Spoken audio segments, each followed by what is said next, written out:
Graças a Deus então por esse bonito louvor que nós estávamos ouvindo, esse instrumental aí de los Atipacs, né? Essa conjunto, né, de música andina, louvando ao Senhor. Vai a nossa saudação, irmã Teresa, aqui no Céu do Marconi, né? Teresa Epifânio, Deus abençoe. Os irmãos lá em Quaraíba, Maria Neves, Cesarino, irmã Teresa, irmão Henrique Machado lá em Bichadeiro. Deus abençoe os irmãos que nos ouvem, não é, através da internet, que estão aí, não é, a cada dia na nossa sintonia. Então, nesse momento, nós vamos passar a palavra para o nosso irmão João Vicente, que estará transmitindo a palavra de Deus com toda a liberdade em nome de Jesus. Glórias a Deus, aleluia. Irmãos, temos uma palavra para repartir com os irmãos que se encontra no Evangelho de Lucas, capítulo 10, o versículo 23 e 25 e 26, que diz assim: Eis que se levantou um certo doutor da lei, tentando-o e dizendo: Mestre, que farei para herdar a vida eterna? E ele lhe disse: Que está escrito na lei e como lês? Essa passagem está no capítulo 10, versículos 25 e 26. E no capítulo 13 do mesmo evangelho, no capítulo 13, versículos 14, nos diz assim: E tomando a palavra o príncipe da sinagoga, indignado porque Jesus curava no sábado, disse à multidão: 6 dias há em que é mister trabalhar. Nestes, pois, vinde para ser descurado, e não no dia de sábado. Amém. Então, meus amados irmãos, aqui a palavra nos mostra duas situações. A primeira é que o Senhor Jesus estava num certo lugar e vem um doutor da lei, um homem entendido, que conhecia a lei. Ele conhecia a lei. E tentando o Senhor Jesus, ele tentava achar uma falha no Senhor. Porque o Senhor Jesus foi o único homem nesta terra que cumpriu com toda a lei. Ele cumpriu todinha. Não teve nada que ficasse por haver. Ele cumpriu com tudo. Foi o único. E esse doutor da lei, tentando ele, se levantou da lei, tentando, dizendo: Mestre, que farei para herdar a vida eterna? E hoje em dia muitos fazem essa pergunta: o que eu faço para herdar a vida eterna? E o Senhor Jesus lhe disse, o Senhor fez duas perguntas para eles ao mesmo tempo. Que está escrito na lei? A primeira pergunta: que está escrito na lei? E a segunda: como lês? Hoje em dia as pessoas conhecem a Bíblia. Muitos dizem: eu conheço a Bíblia de capa a capa. E o Senhor está perguntando: como lês? Como tu interpreta o que está escrito ali? Porque o Senhor Jesus disse que Ele não quer sacrifício, e sim misericórdia. Hoje, à nossa volta, muitas pessoas estão sofrendo, estão perecendo, estão no mundo de pecado, sofrendo ali. E muitos que conhecem a palavra não querem chegar até eles, porque não vou me contaminar, não vou chegar perto dele, porque senão podem falar mal de mim, e aí a minha reputação como um crente, como um evangélico vai ficar mal. Mas aqui o Senhor Jesus dizendo para ele: como tu lês? E ele respondendo para o Senhor Jesus, ele disse: amarás ao Senhor teu Deus de todo o teu coração, e de toda a tua alma, e de todas as tuas forças, e de todo o teu entendimento, e ao teu próximo como a ti mesmo. Veja bem, ele conhecia a lei, mas só que ele não praticava. E disse-lhe: respondeste bem, faze isto e viverás. Veja bem, ele conhecia, mas não fazia. O Senhor está dizendo: faze isto e viverás. Glórias a Deus, aleluia. E na outra situação, irmãos, ali, o Senhor estava numa sinagoga. Que uma sinagoga era uma igreja, uma localidade onde o povo judeu se reunia. Quando moravam longe do templo, eles se reuniam nesse lugar chamado sinagoga, e ali eles aprendiam da palavra de Deus, né? E o Senhor, vendo uma mulher que há 18 anos, diz a palavra que há 18 anos, ela andava curvada, não podia de modo algum endireitar-se. Veja bem, essa mulher sofria há 18 anos. E o Senhor, vendo-a, o Senhor Jesus chamou assim e disse-lhe: mulher, estás livre da tua enfermidade. E impôs as mãos sobre ela, e logo se endireitou e glorificava a Deus. Veja bem, a mulher recebeu a cura e glorificava a Deus. Mas o chefe daquela sinagoga, o religioso daquela época, tomando a palavra, o príncipe da sinagoga, indignado porque Jesus curava no sábado. Veja bem, ele colocou um dia mais importante que fazer a obra do Senhor. Ele diz que aquele dia era para ser consagrado todo, não podia fazer nada aquele dia. Mas ele estava usando de hipocrisia, como muitos usam neste tempo da hipocrisia. E tomando a palavra, o príncipe da sinagoga, indignado, porque Jesus curava no sábado, disse à multidão: 6 dias há em que a mista de trabalhar, nestes, pois, vinde para ser curado. É para nos 6 dias para ir para ser curado. E não no dia de sábado, porque o dia de sábado era só para estar ali aprendendo a palavra. Mas o Senhor não queria que fosse o sacrifício daquilo ali. O Senhor queria que cumprisse com a misericórdia, tivesse amor ao próximo. Aí o Senhor Jesus respondeu-lhe, porém, o Senhor e disse: hipócrita, no sábado não desprende da manjedoura cada um de vós o seu boi ou jumento e não o leva a beber água?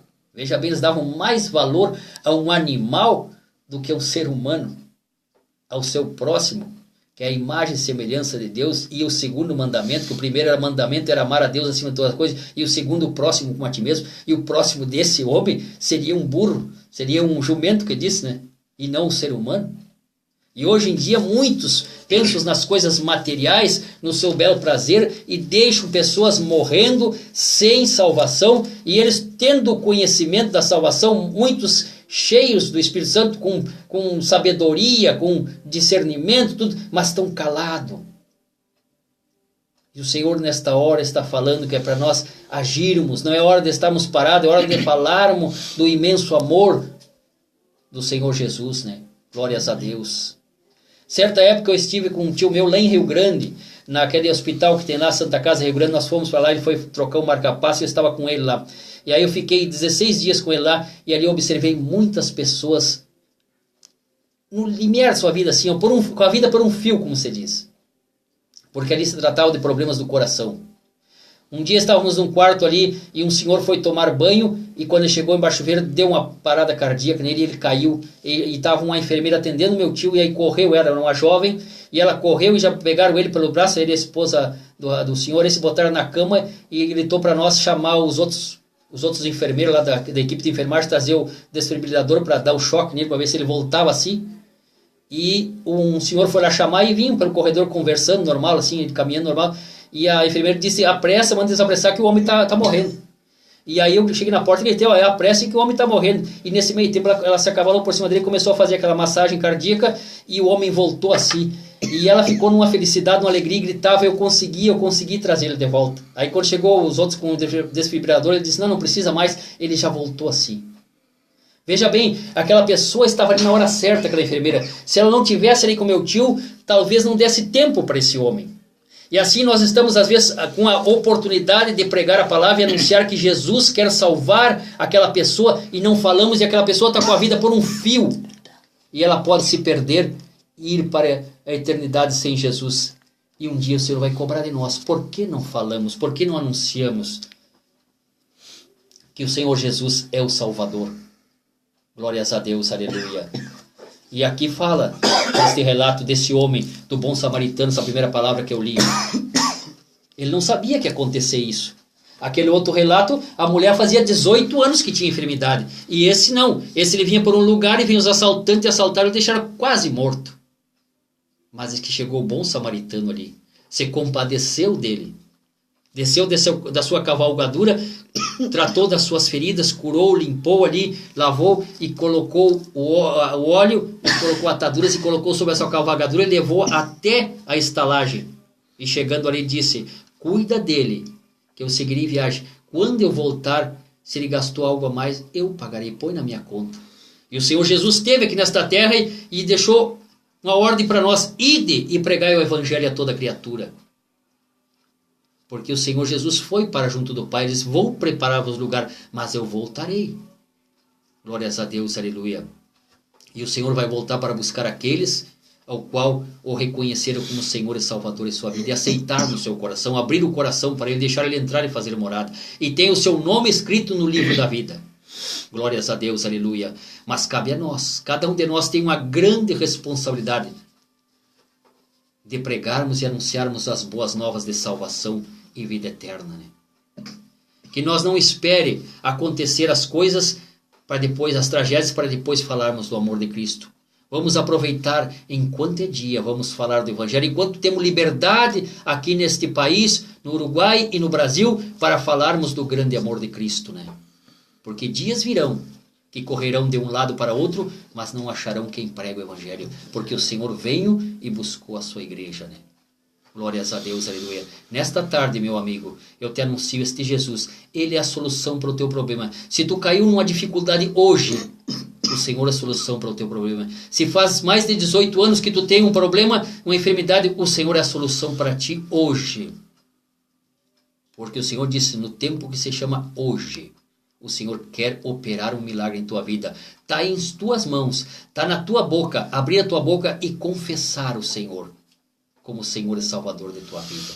E deixar Ele entrar no seu coração e fazer morada. Glórias a Deus, aleluia. Eu passo a palavra para irmãos aí, para continuar e fazer uma oração para todos os nossos ouvintes.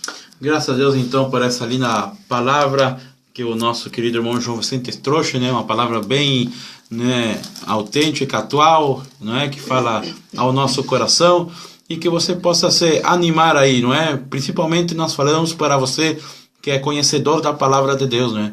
E até o outro dia, creio que foi no culto de sábado, ali o pastor falava, né, sobre isso, né, de que nós não podemos ficar aí nos templos, né, fechado em quatro paredes, né, devemos de ir às almas, mas temos que ir às almas, pero sem nos contaminar, né? Podemos falar para o pecador, para o desviado, para aquele que está no pecado, mas nós não podemos nos contaminar com o pecado. Deus, Ele está chamando a cada um de nós para vivermos uma vida agradável aos olhos de Deus e poder ser assim um atalaia neste último tempo do fim. Vamos orar. Senhor, nosso Deus e nosso Pai, nós te louvamos, te glorificamos, te bendizemos por este momento de termos ouvido esta palavra que teu Filho foi inspirado pelo Espírito Santo, Pai. Agora pedimos, ó Pai, que tu confirmes esta palavra no coração de cada pessoa. Ó Deus, aqueles que estão te aceitando como Salvador, escreva seus nomes no livro da vida, Pai. Aqueles, ó Pai, que estão se reconciliando,